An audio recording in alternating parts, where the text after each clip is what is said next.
네, 무릎 관절은 우리 몸 중에서 노화가 진행되거나 과도하게 사용했을 경우에 쉽게 약해지고 또 손상이 되기 쉬운 대표적인 부분입니다.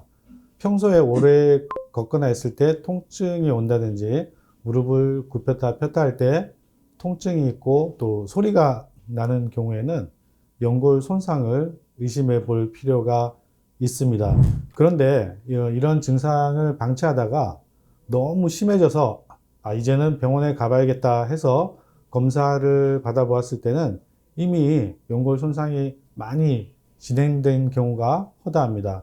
이렇게 일부 연골이 심하게 손상되었을 때는 새로운 연골 세포의 성장을 유도해서 이 손상된 연골 부위를 재생시킴으로 해서 연골의 기능을 정상적으로 회복시키는 그런 연골 재생술을 사용해서 치료를 할 수가 있습니다.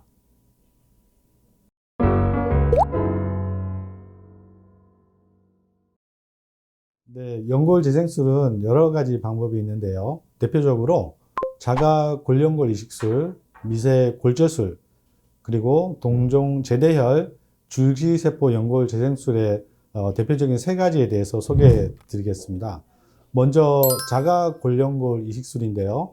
이 방법은 말 그대로 우리 몸 연골 중에서 비교적 그 사용이 적고 중요하지 않은 부위가 있는데요. 그 부위에서 정상 연골을 조금 떼어다가 손상이 된 연골 부위에 바로 직접 이식을 하는 방법입니다.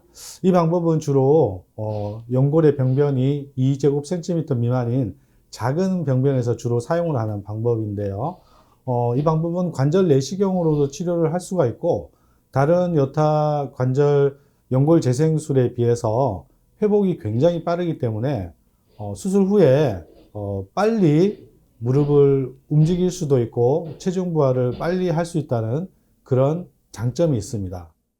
네, 자가골 연골 이식술은 회복이 굉장히 빠르다는 장점이 있지만 병변이 너무 크거나 이 퇴행성 관절염으로 인해서 이 전체적으로 연골이 좋지 않은 경우에는 좀 사용을 하기가 어려운 부분이 있고요. 그리고 또 비록 그 사용을 많이 하지 않는 부위에서 떼어내긴 하지만 그 정상 연골을 떼어낸 부위에서 약간의 통증이 남을 수가 있는데요. 이런 것들이 약간의 단점이 되겠습니다. 네, 다음으로는 미세골절술에 대해서 말씀드리겠습니다.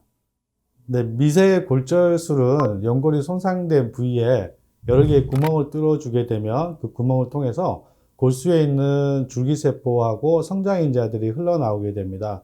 그러면 이 흘러나온 성장인자하고 줄기세포들이 혈전과 함께 연골이 손상된 부위를 덮게 되는데요.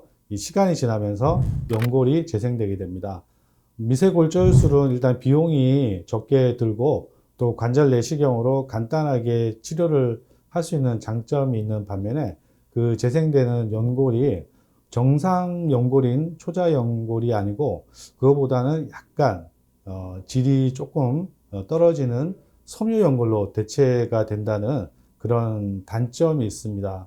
그래서 최근에는 이런 단점들을 보완하기 위해서 콜라겐으로 된 생체막을 혈전 부위에다가 덮어주는 그래서 비교적 정상 연골과 가깝게 만드는 그런 개량형 미세골절술을 많이 사용을 하기도 합니다.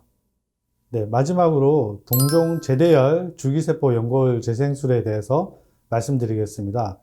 이 방법은 퇴행성 관절염이나 반복적인 외상에 의해서 일부 연골이 심하게 손상이 됐을 경우에 굉장히 효과적으로 치료를 할 수 있는 방법입니다. 이 방법은 제대혈 줄기세포에서 추출한 그 치료제를 사용해서 연골이 손상된 부위에 도포를 하게 되면 새로운 연골 세포의 분할을 촉진시키고 연골을 분해하는 단백질을 억제해서 연골을 재생시키는 방법입니다. 이 방법은 그 대상 환자들에 있어서 연령에 제한이 없고요. 무엇보다도 정상 연골과 가장 비슷한 초자 연골로 재생이 된다는 것이 가장 큰 장점입니다. 그뿐만 아니라 단 한 번의 시술로 훌륭한 연골 재생 효과를 볼 수가 있고요. 시술 시간도 약 30분에서 1시간 정도밖에 걸리지 않고 또 입원 기간도 하루나 이틀 정도면 충분하기 때문에 고령의 환자들에 있어서도 부담 없이 시술을 받을 수 있는 것도 큰 장점입니다. 그 시술 과정을 보면 먼저 손상된 연골 부위의 심층부를 깨끗하게 정리를 해주고요. 그 다음에 주변의 연골 부위를 깨끗하게 다듬어 줍니다. 그 다음에 줄기세포 치료제가 잘 안착이 될 수 있도록 작은 구멍을 여러 개 뚫어주고요. 그 다음 단계로 줄기세포 치료제를 그 구멍을 채우면서 연골이 손상된 부위에 도포를 하여주면 시술이 끝납니다. 그러면 약 6개월 정도 지나면 정상 연골로 재체가 되는 것을 볼 수가 있습니다.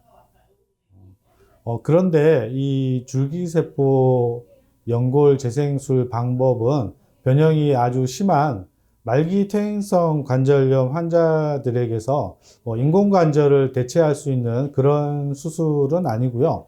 비교적 변형이 심하지 않은 초기나 중기의 퇴행성 관절염에서 일부 연골이 손상되었을 때 효과적으로 치료할 수 있는 방법입니다.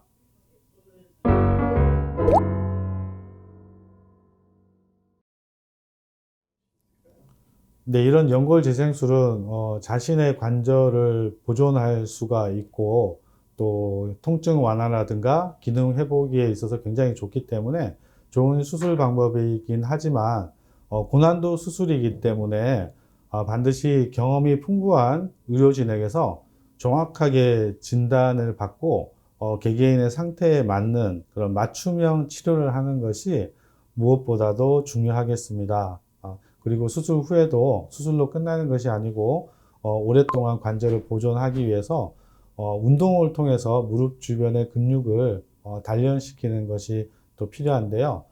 축구나 테니스, 탁구 같은 그런 과격한 운동들은 오히려 연골에 무리를 줄 수 있기 때문에 그런 것보다는 관절에 무리가 좀 덜한 걷기라든가 자전거 타기, 수영 같은 운동은 꾸준히 하는 것이 좋습니다.